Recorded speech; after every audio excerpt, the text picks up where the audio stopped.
2026년 4월 1일 수요일입니다. 오늘의 제목은 봄비, 향유 옥합 여인의 눈물입니다. 간장과 들기름, 마늘향이 음식의 풍미를 높여줍니다.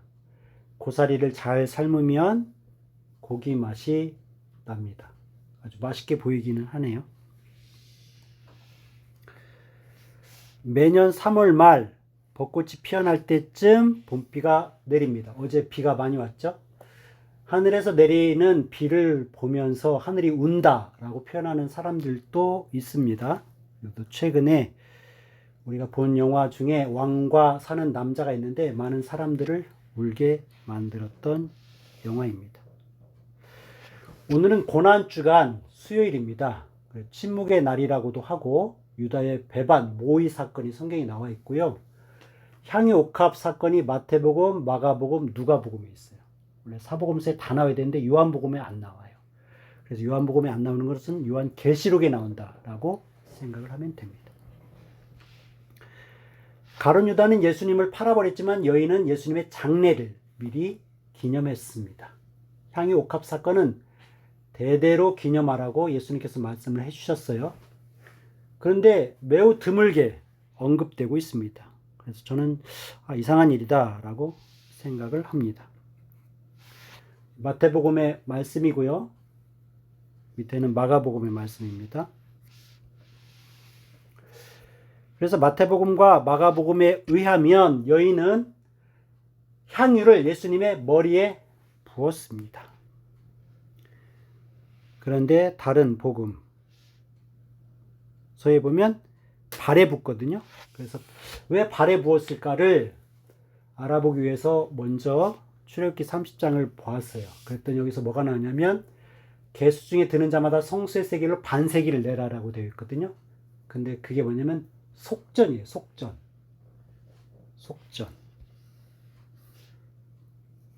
속전인데 그것을 마태와 마가는 뭐라고 표현했냐면 대속물이다 라고 표현했는데 예수님께서 대속물로 오셨다.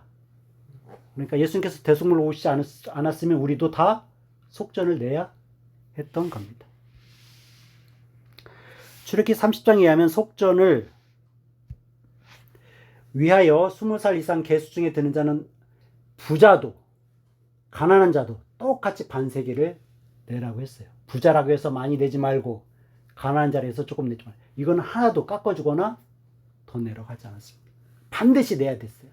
근데 우리의 속전 즉 대속물은 예수님이 이미 다 그때 십자가의 죽으심을 다 지불하셨다라는 겁니다. 참 감사한 일이죠. 속전에 대한 참고 내용이 있고요. 그다음 속전을 냈던 이스라엘 인원수가 한 60만 명 된다는 이야기도 있습니다. 그리고 레위인들은 제사장에서 일을 할 때 물두멍에서 수족을 씻어야 된다라고 되어 있어요. 수족을 씻어라. 우리 21절만 읽어볼까요? 이와 같이 그들이 그 수족을 씻어 죽기를 면할지니 이는 그와 그의 자손이 대대로 영원히 지킬 규례니라. 물두멍에서 물로 수족을 씻으라는 건데 이것은 이제 우리나라의 두멍이에요. 왼쪽에 있는 항아리가 두멍이고요. 두멍의 첫 번째 뜻이 뭐예요? 물을 많이 담아두고 쓰는 큰 가마나 독을 말합니다. 독은 항아리를 뜻합니다. 이것은 이제 전통 가옥에 있는 두멍인데 이거는 이제 옆에 있는 거고요. 이거는 상해 임시정부에서 쓰는 독인데 항아리 물을 묻고 시멘트나 뭘로 이렇게 해놓은 거예요. 제가 어렸을 때 시골에서 살 때 두멍이 저렇게 그냥 시멘트로 저렇게 합체가 돼 있었던 두멍이었어요. 이거는 이제 성막에 있는 두멍인데 제사장들이 저 두멍의 물로 수족을 씻어야 된다라는 겁니다. 아까 출애굽기 30장 21절을 읽었는데 레위인들이 수족을 씻는 것은 영원히 지킬 규례라는 것입니다. 근데 예수님도 제사장으로 오셨기 때문에 제사장으로서의 그 직무를 다하시려면 수족을 씻어야 되거든요. 십자가에 달리시기 전에 씻어야 돼요. 근데 그것을 이루기 위해서 향유 옥합 여인이 예수님을 씻어준 것이다. 그래서 어떤 복음에서는 머리에 부었다라고 되어 있는데 향유를, 근데 발에 부은 여인을 보면 눈물로 씻어주고 머리털로 닦고 향유로 이렇게 붓는 내용이 나옵니다. 향유는 어떻게 만들어지는가가 출애굽기 30장에 나오는데 이런 식으로 만들어지고 거룩한 관유라고 불렀습니다. 몰약, 육개, 창포, 계피, 감람기름, 한흰 이런 식으로 해서 향품을 만들고 그걸 관유라고 부르면서 거룩히 여기라고 했습니다. 그렇게 만들어진 향품 이런 것들은 사람의 몸에는 붓지 말아라 이런 내용들이 나와요. 그래서 거룩한 관유를 사람의 몸에 붓지 말라라고 했고, 또 개인적으로 만들거나 타인에게 붓는 자는 백성 중에서 끊어질 것이다. 네 마음대로 만들지 말아라. 이것은 성막의 제사를 위해서만 레위 사람들이 일을 할 때 필요한 거기 때문에 개인적으로 아무리 그 향이 좋다 해도 만들지 말아라. 너희를 위한 향이 아니다. 누구를 위한 향이다? 여호와를 위한 향이다. 38절 보면 냄새를 맡으려고 맡은 자도 어떻게 한다고요? 백성 중에서 그 향이 너무 좋다고 자기가 혼자 만들어서 냄새 맡고 있어도 쫓아낸다는 뜻이에요. 이렇게 성막에는 향도 있고 향유도 있고 관유도 있는데, 이걸 기름으로 표현하면 기름은 제사장 직분을 행하게 할 때 붓는 거예요. 그래서 출애굽기에 보면 아론이 아들들에게 기름을 부어서 제사장으로 이렇게 위임하는 내용이 나와 있고요. 사무엘 선지자는 거룩한 기름을 다윗에게 부었어요. 다윗은 이스라엘 모든 장로가 또 다윗에게 기름을 부어서 왕으로 삼았고요. 엘리야는 거룩한 기름을 누구에게 부었어요? 엘리사에게, 이제 선지자로.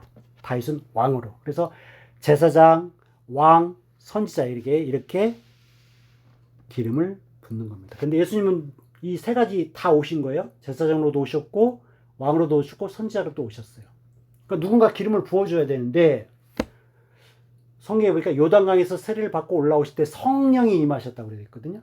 그 성령이 임하시는 것을 기름이 하나님이 친히 부어주시는 것이다 라고 보면 됩니다. 그리고 이제 마지막 십자가에서 죽기 전 대속물로서 죽으실 때 여기 향유옥합 여인이 기름을 예수님께 부어줍니다. 이 누가복음에 나오는 여인이 바로 발에다가 향유를 붓는데 처음에는 울면서 그 발을 적셨어요. 그래서 어제 봄비가 왔잖아요. 그래서 이 말씀 준비하는 것도 어제가 봄비가 왔기 때문에 준비한 거고, 또 고난주간에 또 향유옥합 여인이 또 등장하는데 또 울었어. 왕가 사는 남자에서도 울었고, 그래서 이 공통된 분모를 이렇게 뽑아 본 겁니다.